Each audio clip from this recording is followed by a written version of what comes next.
हरे कृष्णा। ओम अज्ञानतिमिरन्धस्य ज्ञानाञ्जनशलाकया चक्षुरुन्मिलितं येन तस्मै श्रीगुरवे नमः। श्रीचैतन्यमनोभीष्टं स्थापितं येन भूतले स्वयं रूपकदा मह्यं ददाति स्वपदान्तिकं। वन्देऽहं श्रीगुरुं श्रीयुतः पदकमलं श्रीगुरून् वैष्णवांश्च श्रीरूपं साग्रजाताम् सहगणा रघुनाथान्वितं तं सजीवं साद्वैतं सावधूतं परिजनसहितं कृष्णचैतन्यदेवं श्रीराधा कृष्णपदां सहगणा ललिता श्रीविशाखान्वितंश्च। हे कृष्ण करुणा सिन्धु दीनबन्धो जगत्पते गोपेश गोपिकान्त राधाकान्त नमोऽस्तुते।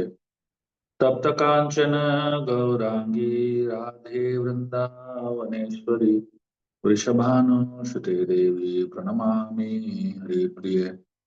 वंशकल्पतरुभ्यश्च कृपा सिन्धुभ्येव च पतितानां पावनेभ्यो वैष्णवेभ्यो।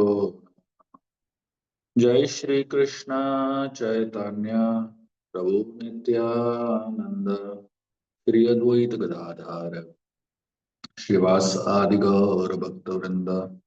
हरे कृष्णा कृष्णा कृष्णा हरे हरे, हरे हरे राम राम राम हरे हरे। हरे कृष्णा। आप सभी का आज के मॉर्निंग प्रोग्राम में स्वागत है। आज हम कार्तिक पूर्णिमा के दिन, आज कार्तिक का आखिरी दिन है और बहुत ही शुभ और बहुत ही महत्वपूर्ण दिन है हमारे लिए। तो आज हम भगवान कृष्ण का एक बहुत ही सुंदर गुण है, उसके ऊपर मनन करने की कोशिश करेंगे और उस गुण से हम अपने जीवन में क्या सीख सकते हैं और उस गुण को अपने जीवन में कैसे हम अप्लाई कर सकते हैं वो हम समझने की कोशिश करेंगे। भगवान कृष्ण का एक बहुत महत्वपूर्ण नाम है महाभोग। भोग का मतलब क्या है? भोग मतलब एंजॉयर, और महाभोग मतलब जो बहुत ही ज्यादा आनंद में रहते हैं, एंजॉय करते हैं, उसको महाभोग बोलते हैं। लेकिन इस शब्द को, इस भगवान का नाम को समझने का एक बहुत अलग तरीका है। पराशर भट्ट बताते हैं कि महाभारत के युद्ध में भगवान कृष्ण ने, महाभारत के युद्ध की शुरुआत में कृष्ण ने अ, ये निर्णय लिया कि वो अस्त्र शस्त्र नहीं उठाएंगे पूरे युद्ध में, और वो अर्जुन का रथ चलाएंगे। तो महाभारत के बीच में भी भीष्म ने आ, ये प्रण लिया था कि वो कैसे भी करके कृष्ण से अपना जो प्रण है वो तुड़वाएंगे। क्यों? क्योंकि भीष्म ने एक बार एक प्रण लिया था कि पांचों पांडवों को मार देंगे। उन्होंने एक पांच अस्त्र निकाले थे, पांच तीर निकाले थे, और उन्होंने कहा था कि पांच तीरों को इस्तेमाल करके पांच पांडवों को मार देंगे। लेकिन कृष्ण ने वो जो भीष्म का प्रतिज्ञा था उसको भंग कर दिया, अपने चतुराई से, अपने बुद्धि से। तो भीष्म को बहुत गुस्सा आया। उन्होंने कहा, अभी आप सब जानते हैं कि भीष्म प्रतिज्ञा क्या होता है कि नहीं? भीष्म ने एक बार प्रतिज्ञा ले लिया तो वो करके ही रहते हैं। लेकिन कृष्ण ने उनको ऐसा चकमा दे दिया कि उनको अपना प्रतिज्ञा तोड़ना ही पड़ा। तो भीष्म ने ये प्रतिज्ञा लिया कि कृष्ण ने मेरा प्रतिज्ञा तोड़ा तो मैं उनका जो प्रतिज्ञा है उसको मैं तोड़ने के लिए मजबूर करूंगा। तो ऐसे अ, भीष्म जो है ये प्रण लेते हुए इतने घमासान युद्ध करते हैं अर्जुन के साथ कि कृष्ण को लगता है कि आज ही युद्ध खत्म हो जाएगा, आज ही अर्जुन को मार देंगे भीष्म। जब कृष्ण को ऐसा लगा कि अर्जुन का जो जीवन है वो बहुत बड़े संकट में है और भीष्म कृष्ण को ऐसा लगा कि भीष्म जो है अ, अर्जुन को मारने ही वाले हैं। तो कृष्ण कृष्ण से रहा नहीं गया। तो वो अपने रथ से कूद कर भागने लगे भीष्म की तरफ। और रास्ते में उनको एक बहुत बड़ा चैरियट का व्हील मिला, जो पहिया है रथ का वो मिला। तो उसको उठा के उसको सुदर्शन चक्र बना के भीष्म की तरफ भागने लगे। जब भीष्म ने देखा कि कृष्ण जो है चक्र लेके उनकी तरफ भाग रहे हैं, वो बहुत खुश हो गए, क्योंकि उनका उनका जो ये प्लान था वो सफल हो गया और कृष्ण को अपना प्रतिज्ञा भंग करना पड़ा। तो जब भीष्म ने देखा कि कृष्ण अपना प्रतिज्ञा भंग कर रहे हैं, अपना प्रण जो है वो तोड़ रहे हैं, भीष्म इतने खुश हो गए कि उन्होंने अपना अस्त्र शस्त्र तोड़ दिया और वो तैयार हो गए मरने के लिए।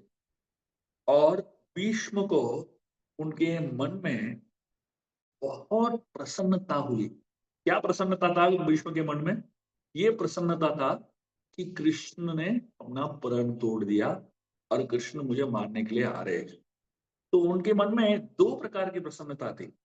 एक प्रसन्नता था कि वो जीत गए और कृष्ण हार गए, और दूसरा प्रसन्नता था कि मेरे अंतिम समय में मैं कृष्ण का ये दृश्य देख रहा हूं। जब कृष्ण भाग के आ रहे थे भीष्म की तरफ, वो इतने सुंदर लग रहे थे। भीष्म क्षत्रिय है, कोई साधारण व्यक्ति नहीं है। तो क्षत्रिय जब भगवान को देखता है, किस रूप में भगवान को देखना चाहता है? क्षत्रिय जो है भगवान को वीर रूप में देखना चाहता है।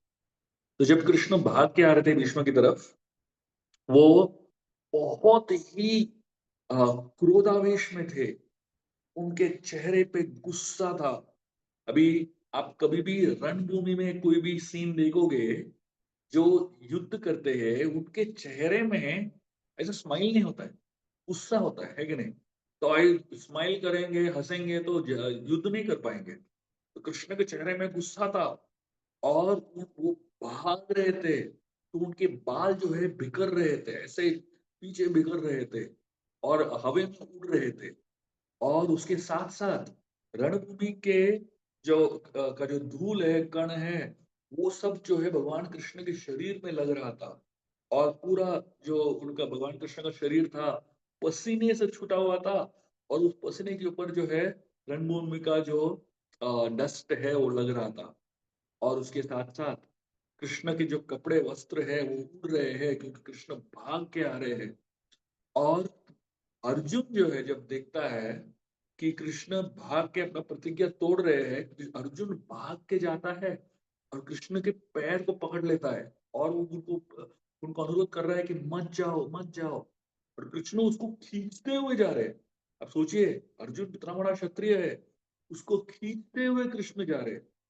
तो जब इस तरीके से ये दृश्य भीष्म देखते हैं कि तो उनको इतना आनंद आता है। वो उस दृश्य को अपना जीवन भर याद रखना चाहते हैं। इनफैक्ट अंतिम समय जब पांडव आते हैं वहां पे भीष्म को बाण शैया में लेटे हुए देखते हैं और भीष्म अपना देह त्यागने वाले हैं, उस समय भी वो यही दृश्य को याद करते हैं। भगवान कृष्ण भाग के आ रहे हैं, वो जो दृश्य था वही दृश्य उनके मन में था। अभी हम भीष्म पंचक में भी है और कार्तिक मास का अंतिम दिन भी है। तो भीष्म का ये जो मेडिटेशन है, बहुत ही सुंदर मेडिटेशन है भगवान कृष्ण के प्रति। इस मेडिटेशन में हमको दो बहुत अद्भुत चीजें दिखती है। एक, कि भक्त को किस प्रकार का मेडिटेशन करना चाहिए। तो मतलब आपको अपने हिसाब से कृष्ण को देखना है।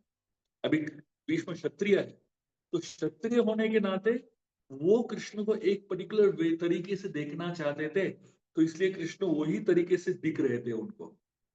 हम जो है, हम अपने भक्ति के अनुसार और अपने जो जो क्या बोलते हैं उसको, मूड के अनुसार हम कृष्ण को देख सकते हैं। कोई भगवान को बाल रूप में देखना चाहता है, कोई भगवान को कुरुक्षेत्र रूप में देखना चाहता है, कोई भगवान को एक प्रेमी के रूप में देखना चाहता है, कोई भगवान को अपने पिता के रूप में देखना चाहता है। तो अलग अलग तरीके से भगवान दिखते हैं, और जो आपका मूड है उस हिसाब से ही भगवान आपको दिखेंगे। महाभोग का एक और मतलब है जो दूसरों को बहुत आनंद देते हैं। वो एक और नाम है महाभोग का। महाभोग का एक नाम है, एक तरीका है देखने का कि वो खुद बहुत आनंद में रहते हैं।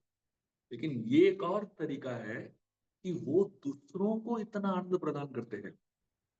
कृष्ण जो है अपने संपूर्ण जीवन में उन्होंने सिर्फ दूसरों को ही आनंद दिया। उनके खुद के जीवन में उनको कोई आनंद की अपेक्षा नहीं थी।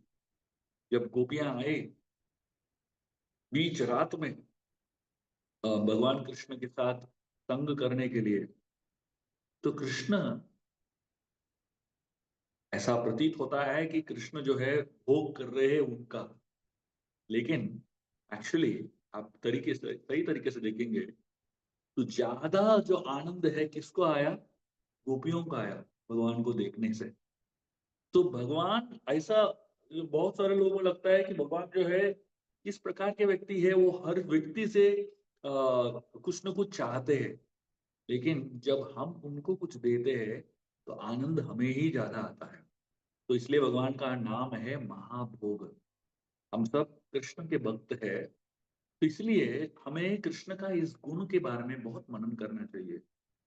हम दूसरों को कितना आनंद देते हैं। अगर हम सही में कृष्ण के भक्त है तो हमारा जीवन ऐसा होना चाहिए कि जितना हो सके हमें दूसरों को आनंद देना चाहिए। तो हमारे बातों से, हमारे अ, आचार से, हमारे प्रचार से, हमारे विचार से, हर तरीके से जितना हो सके हमें दूसरों को आनंद देना चाहिए। और जितना हम दूसरों को आनंद देंगे उतना हमारा खुद का जीवन भी आनंदमय रहेगा। और जितना हम दूसरों को दुख देंगे उतना हमारा जीवन में भी दुख रहेगा। तो आइए भगवान कृष्ण का इस बहुत महत्वपूर्ण गुण के ऊपर मनन करें, और हम अपने जीवन में ये सोच ले कि हमारा जीवन हर दिन जो है किसी न किसी को हमें आनंद देना है। ऑफ कोर्स हम दुनिया भर को हम आनंद नहीं दे सकते, हम भगवान नहीं हैं। लेकिन हम एटलीस्ट दिन में एक व्यक्ति को तो हम खुश कर सकते हैं, एक व्यक्ति को हम आनंद दे सकते हैं अपने शब्दों द्वारा, अपने अपने विचारों द्वारा, अपने प्रचार द्वारा, या अपने आचार द्वारा। हम किसी के लिए कुछ ऐसा करें जिससे वो बहुत ही खुश हो जाए। अब चाहे वो छोटा सा भी चीज क्यों ना हो, किसी डिवोटी के लिए एक प्रसाद लेके जाए, तो आपको किसी ने कुछ अच्छा दे दिया, वाइट स्वीट दे दिया, तो वो किसी और के साथ बांटे वो आनंद को। किसी ने आपको कुछ गिफ्ट दिया तो गिफ्ट्स भी उन दूसरों के साथ बांटे। या आपने कुछ बहुत अच्छा सुना लेक्चर में, तो वो जो आनंद आपको मिला वो तुरंत किसी और के साथ बांटे। तो इस तरीके से हम जितना हो सके दूसरों को खुश करने की कोशिश करना चाहिए, दूसरों को आनंद देने की कोशिश करना चाहिए। इस तरीके से हम भी भगवान कृष्ण का ये जो गुण है, महाभोग होने का जो गुण है, वो गुण हम भी अपना सकते हैं। और हमारे जीवन में भी जो इर्द गिर्द लोग हैं, अपने सगे संबंधी, दोस्त लोग, दोस्त जो भक्त है, उनको हम आनंद दे सकते हैं। बहुत बहुत धन्यवाद। हरे कृष्णा।